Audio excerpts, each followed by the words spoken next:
Hello everyone. So if you clicked on this video, you've either been in Hustlers University 2.0, 1.0, and are now going into the 3.0 environment, or you have never been in Hustlers University, but you have found out about copywriting and how you can monetize it. It has been all the rage lately, so this is why I have started to create content around this. I have been in the copywriting business and content writing business for many years, and I want to share some things that helped me along the way on how to actually get clients. Now, Andrew Tate's philosophy, if you have seen the free video because it's circulating on YouTube, is speed, attention to detail, amongst other things, where you actually get the client first. You say yes to the client before you actually know what you're doing, and then you figure it out along the way. Worst case scenario, you refund them back. Now, it actually contrasts because at Hustlers University they first teach you how to write and all that, and then they give you prospecting information. So all that information is out there, and I will make that content as well. But the first thing that you need to do is to get a client. Now, before you actually go into what rate should I charge or anything like that, you have to focus on the journey instead of the end result. At first, think that you will receive no money. It doesn't matter what your financial situation is. If you've made it up to here this far, you can make it another month or two without getting paid a single dollar. You will get paid within that time if you follow these steps, but be prepared to go out and hustle and do what you need to do so that you have enough to eat and everything like that if you're in a bad situation. If you're at home, you're living in your basement and you want to, level up in life, then this is for you. Okay? So we're gonna start right into it. You're gonna see me turn to the side because my screen is here. So the first thing that we're gonna do is called the Curious Student. So shout out to Dan Henry. This is when I was building my digital marketing agency way back when I had a Facebook agency. The first thing that you want to do is you want to adopt the Curious Student approach. So this is better for someone that is under 30 years of age. Doesn't matter how old you are, just under 30. If you are over 30, this could get a little tricky. It still could work. However, if you are over 30, you should already have other skills that you can use to monetize in order to turn into clients. Nevertheless, if you are looking to get clients, this should work for you. So what is the curious student? The curious student, just think about someone that is new and fresh out of school, right? They're looking to get a job. They have no connections. The first thing that they do is they're going to be applying to jobs, but they're going to be looking at their parents, their network. If they don't have parents and people that are older than them, and asking them, how did you get where you are? Can you help me get a job? Can you mentor me? Can you do this, right? And because you are putting them into that position of power, you are putting that other person in a position of power, they are going to help you. Okay, they may not pay you, but they will help you, and then that gets you the job and so forth. So we're going to use that exact same model, and we're going to do the curious student approach. So what this does is it usually works best with Facebook or LinkedIn because these are the platforms where you can actually add business owners. It could work on Instagram, however, that is more for creatives. Okay, so that would be with an approach if you are just posting pictures and you're looking for inbound leads. Now, I personally don't like selling cold. I like people coming to me or people that are already warm and then closing them. So you should, if you want to do that, you can do the same because this method does not need a cold approach at all. So what you're going to do is you're going to add business owner on Facebook or LinkedIn. Use one or the other. Don't go crazy with all the social platforms. Pick one, pick two, and just stick with them. And you're gonna write, "Hey, I'm taking a copywriting course. Here's what I've learned so far. It increases websites. It increases business to your website. Uh, I'd like to apply what I've learned for free or at cost if you have any cost, but because you have chosen copywriting, if you have another freelance business, but if you have chosen copywriting, it means that you do not have any costs associated with it, just your laptop and your internet. So let me know if your business can handle new clients. Everyone's going to handle new clients. Everyone wants new clients to handle, right? Everyone wants money, right? So you will get a lot of attention on here and you will get some interest. Now, depending on how far reaching this is, most likely you're going to get a lot of people that are going to comment on this if you've added all the business owners, but you only really need one serious person, and because it's free, they're probably going to be motivated and serious right away. So you're going to get that client, then you're actually going to provide for them. Now, because you probably added business owners, they're usually small to medium sized businesses. You're going to take a look at their website. It's probably going to be they should have a website but most people don't update it right away. Their templates are not that great, or they have someone that is built it for them a long time ago, and then they just have it so that they can show it to clients if they ask, right? So what works best is people that make a lot of money, but they don't have time to take care of this. So you should be looking out for people like real estate agents, insurance agents, physicians, and stuff like that. Okay, so you type it on Facebook or LinkedIn, real estate agent. You add all the real estate agents. You blast this out. You wait for a like. You wait for a comment, and then you hit them up. Okay, you're gonna write that for them. When you're done writing for them, make sure to PDF what you wrote. Tell them obviously you're going to be using it as a testimonial. People won't care too much.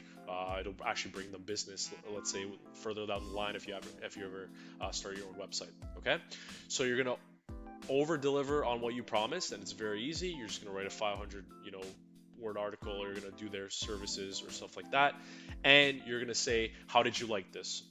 Most likely it's a lot better than their first one, and you can turn that into a paying client. Oh, okay, well, I can do more blog posts for you. I can build out your entire website, and then you can discuss pricing. Okay. Now, in the meantime, if they're like, oh, no, thanks. There's nothing that you've lost. You've made another connection. Great. Can you introduce me to 3 other people that were, your suppliers? For service-based businesses, there's not really that much suppliers. But for example, a real estate agent could refer you to their mortgage agent, could refer you to the agencies that's helping them do their paid marketing, their brokerage, and so forth. Okay. If they don't want to introduce you to that, you go back to that Facebook, LinkedIn post, the other person that wanted the free service, you give that to them, and so forth. You only really need a testimonial or 2. Once you grab that, you can grab everyone else on the list and say, hey, I'm actually full. Here's what I've done so far for people. I'm charging this much. Let me know. You can also give discounts to people if they make introductions. But when they do the introductions, they should be there to make that introduction for you so that you look like the authoritative person. Next one, the social proof. This is where you're going to take the PDF document, you're going to turn, because you're probably working in Google Docs, paste it into Word, make it into a PDF. If you don't know how to do that, Google it. It's super simple. I'm not going to handhold you on that part. If you're starting a business, you'd be able to do that yourself. Whatever person that you did it for, say this is now your niche. Even if you don't like it, say this is your niche. You can always pick a niche later. You grab all the other real estate agents, you send it to them, and you say, this is my portfolio. How do you actually create the portfolio? You go on Google Docs, you sign up. If you don't have a Gmail account, you should. Go to Google Docs, you open up a folder, you name it, real estate portfolio, real estate writing portfolio, and you paste that 1 or 2 PDFs in there. You then show it to the other people. You then show it to the other real estate agent. You then ask your network. You give it to the people that have been introduced to you, and they will give you clients that way. Okay. Finally, if none of this works, no one's biting, you can't make the introductions, you're finding it very difficult to do that, there's also business directories. So this is actually a really unique thing that I found and nobody really uses. If you Google your city or the city that you want to work in, since you're remote, you can Google any city on the planet, business directory, you'll find the directory of all the businesses there, and it's filtered usually by industry. So you're going to export to Excel. Let's say you did real estate agents, you're going to look for real estate agent, mortgage agents, anything related to the real estate agency kind of niche. You're then going to grab all those emails, you're going to paste it on Gmail, you're going to put it in the BCC column, you're going to make sure it's separated by the semicolons, and then you're going to send out an email. Okay, now you're going to eliminate all the bounce backs, all the out of offices, all the we've now closed, all the redirections, anything like that. You're going to eliminate all that, and then you're going to have all the good emails left. So you're going to save those emails, and you're going to take note of the people that are respond to you. It doesn't matter how, negatively, positively. Please unsubscribe me from the list. You're a bot. I'm not interested. Swear words, anything like that. The positive means anything that's not. I'm interested. There's gonna be very little people that right off the bat are like, okay, I'm ready to buy, right? And then there's the people that ghosted you. So on average, you're going to need to follow up 5 times with the people that ghosted you, and they might even become a client. Most people don't even follow up once. Do it 5 times over the course of 2 weeks. It's very likely that one of those people will turn into a paying client, right? So You are going to now put them in your email sequence, which means that you are now going to keep following up with the people that are negative and positive. So it's literally the same email, except the introduction is different. For the negative email, you're going to say, I'm not actually a bot. This is what I do. I've noticed, and then you're going to go and actually audit their website, quote unquote audit their website, because you didn't want to do this up until now because you don't want to waste your time. You're only going to waste your time on people that actually have responded to you so far. Okay, so you're going to look at their website. You're going to identify if there's most likely going to be grammar or spelling mistakes, but the biggest thing is that everyone's website is going to be all over the place. Okay, if they already have a provider, show how you can do it better. So you're going to take a Loom video. You're going to say this needs to be changed, this needs to be changed, and so forth. You're going to send them, you're going to ask, can I send you a Loom video? In the meantime, here's my testimonial.